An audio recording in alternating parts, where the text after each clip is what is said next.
Welcome to Investors Insights. Our topic today, slippery slope. You heard me right. A lot of things going on, and we had a lot of debate and discussion in our meetings this morning. I am joined by my distinguished colleagues, Trey and Ty Miller, and very excited about what we're going to share with you. These vlogs are very important. Please don't hesitate to forward them to friends and family and colleagues, and hopefully you find them beneficial. But with that, I'm going to start off. Ty, why don't you start us off in terms of the month of January, and then Trey, I would really appreciate if you would talk about tariffs, because that is a topic we're getting a lot of questions on. So, Ty, we've often heard, so goes January, so goes the market. Talk about that for a second. Yeah, of course, Trey, took the low-hanging fruit of tariffs. So I wanted to talk about a couple other things here. I shared this chart, as you can see, probably about a month ago when we were coming off a negative December. And people say, well, negative December can be bad for the market. And we kind of showed that it's not always the case. And January is the more important story. And so, as you alluded to, as January goes, so goes the market, is the popular saying. January, the S&P was up, it was positive, and so that typically brings a good year ahead. It kind of tells the story for the rest of the year. That doesn't have to be the case. And you can see the big discrepancy when January is positive and when it's negative. But history is telling us that this is typically, a positive January is good for the market, and so a good positive momentum there from a seasonality, technical kind of perspective.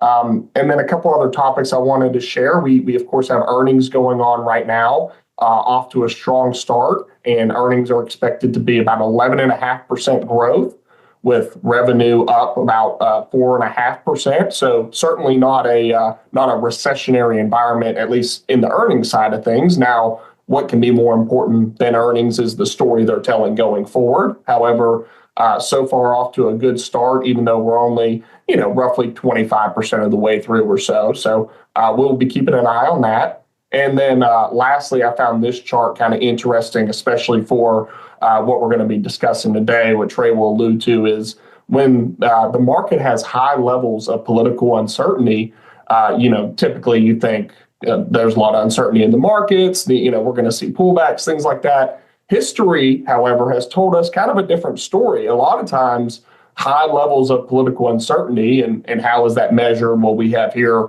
Strategas, our research partner, is measuring it, and they have a policy uncertainty index. And you can see as that starts to spike, the market typically finds a bottom and starts to rally. And I think that is very unique as we move forward. And again, this is all, history. This is all past stuff. It doesn't have to lead to the same thing as we move forward here. But a lot of, kind of positive thoughts to keep in mind as Trey begins talking about tariffs. And I know there's a lot of, uncertainty and concern out there in the world and with the markets. Yeah, no, I thought those were great points. And, there's a lot of news and headlines going on out there. And I also need to say that we're not here, regardless of your political viewpoints. Here at Five Plan Partners, we're looking at the data and the historical data as well as current things going on and looking at trends. And yes, we're navigating through it. It's a slippery slope. But this isn't the first one we've ever been through. And we're looking at all this data. So regardless of political views for our viewers, we're looking to see how do we navigate through the markets, the economy, and all these things with all the things that are going on right now.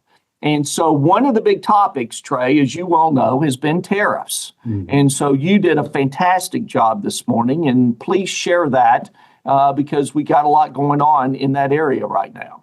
Yeah, absolutely. Thanks, Greg. The market's definitely at the tail end of Friday on the leak of the news, and then today the market's reacting negatively to the news of new tariffs being imposed by the Trump administration. So let me start with some of the facts, some of the specifics, and then maybe a little bit of commentary, but I'll try and keep it to the facts. And so over the weekend, it was announced 25% across-the-board tariffs on Mexican goods, 25% tariff on Canadian goods, except for energy, a 10% tariff on energy goods from Canada, and then a 10% tariff on goods imported from China. So those are the numbers. Those aren't in place yet. They should be going into place this week. and that'll immediately start impacting prices. It's different for each country and the market reaction. For example, Mexico, this was somewhat expected. This has already been priced into a lot of goods. So what happens, the impact of tariffs on any specific good is going to vary based on what that product is, the elasticity of that product, how tight the demand for that product is. Are there substitutes for that product? And then also currency exchanges. So, for example, the Mexican peso leading into this, before this was announced, had already dropped 10%. So what does that mean? That means goods shipped out of Mexico were 10% cheaper today than they were at the start of the year. And so that means that our U.S. buyers, when they buy a Mexican good, it's 10% cheaper to us. The money flows to the Mexican seller at a 10% discount to them. And so it's that portion of the tariffs have already been priced in. Zero has been priced in on the Canadian side, and China side, a lot of this was expected, so a lot of that's priced in. So that's one part of it. Another part of it, though, is what is the magnitude? Let's put this into scale. Now, no one's expecting this to remain in place in perpetuity.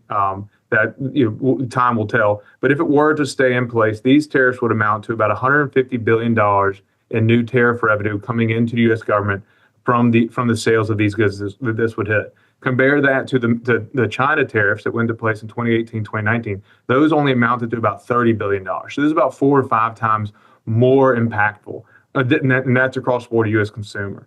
The good news is that from an S&P 500, the 500 largest companies in the world that are traded in the U.S., will have a much smaller impact. Only about 7% of revenue comes from China, Mexico, and Canada of the S&P 500 revenue.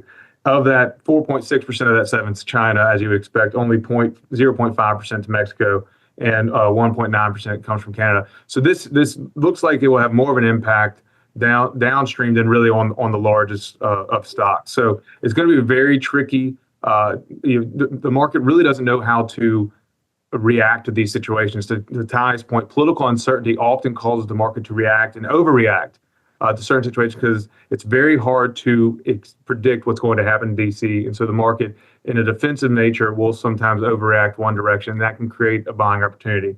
We'll see. The biggest question around this, though, is what is the outcome that is wanted past this point? And one of the reasons there's a little bit of uncertainty is that the spokespeople in the last Trump administration and the rightful deciders on tariff policy in an administration is the Commerce Secretary and the National U.S. Trade Representative. Those two positions are positions that are cabinet level, and so they have to be approved by the Senate. Neither of those positions are currently filled. They're expected to be filled this week or next week. And so we're still waiting for those positions to be filled for them to actually have an official voice on these policies. So this seems to be kind of still in a world of flux. To Greg's point, kind of a slippery slope. You don't want to start sliding without your backstop. So something we're watching very closely. This will be impactful. There's a lot of details behind these. Love to get into that. If anyone wants to spend a lot of time on it, give us a call. We're here for it as always. But that's kind of the boilerplate, if you will, of the facts of what's going on now and how we're watching the markets. Yeah. Trey, I thought that was well done. Thank you. Really appreciate that. And I totally agree with Trey, is that we're here. You need to talk. Don't hesitate to call us. We love nerding out on all this information. There's constant debate and discussion going on here at Five Plan Partners.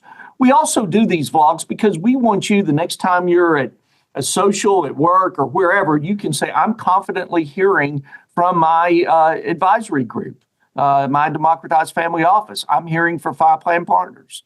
And that we will discuss this one-on-one. We will discuss it like this in vlogs. We're going to continue to use social media, LinkedIn, Twitter, Facebook. We'll also, in terms of our podcast, YouTube, we're frustrated educators. I've said that often. And we want you to have knowledge because knowledge will give you confidence in these times when you're getting bombarded with so much news and headlines. So we want you to understand our thoughts and what's going on and how we're working with your portfolio in relation to your financial blueprint.